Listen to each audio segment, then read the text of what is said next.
Ramdam na nga natin ang summer guys, kaya naman naisipan nating tumingin at mag-explore ng resort dito sa may Bulacan. At eto nga ang nakita natin, ang adventure resort na makikita sa North Sagaray, Bulacan. Ang unang nakakatuwa dito guys, meron silang enough space para sa parking. Aminin sa mga tulad ko na ang unang hinahanap ay parking para iwas stress. Pangalawa guys, maliban kasi sa swimming pool na may slides at may lalim na 4 and 5 feet, meron din silang dalawang kiddie pool. Yung isa may bubong at yung isa open at kunwaring may umuulan yung theme kasi meron silang shower na effect sa pool. Ito naman ang mga stone table nila, nakasya ang 6 packs. Meron din silang square cottage na kasya naman ang 15 packs.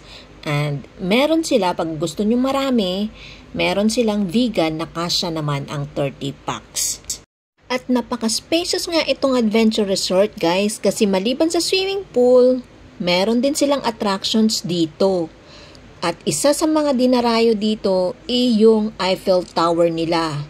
Hindi mo na kailangang gumastos ng malaki guys para ma-feel yung nakikita mo sa ibang bansa.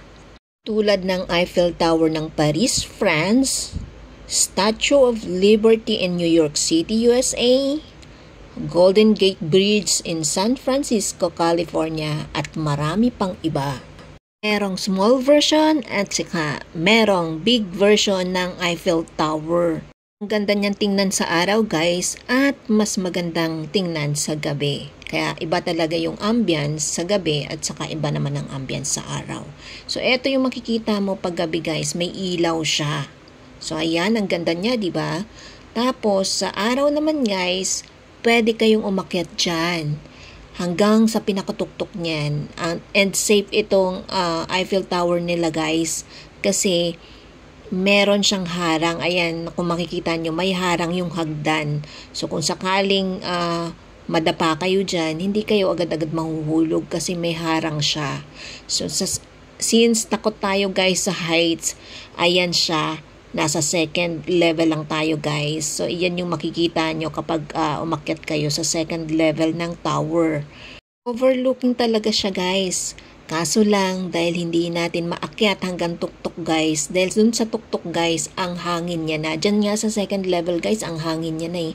Lalo na kapag nandun ka na sa tuktok guys, para kang lili pa rin sa lakas ng hangin. Kasi malakas ang hangin dito guys, fresh air pa siya guys. So ayan no, aakyat ka dyan. So hindi na natin kayang aakyatin yan guys. Pero kung kaya mong akyatin yan guys, hanggang dun sa pinakatuktok guys, para ka na rin naka-drone. Yung makikita mo yung buong area ng resort guys. Ganun yung feeling kapag naandun ka na sa pinakatuktok niyan.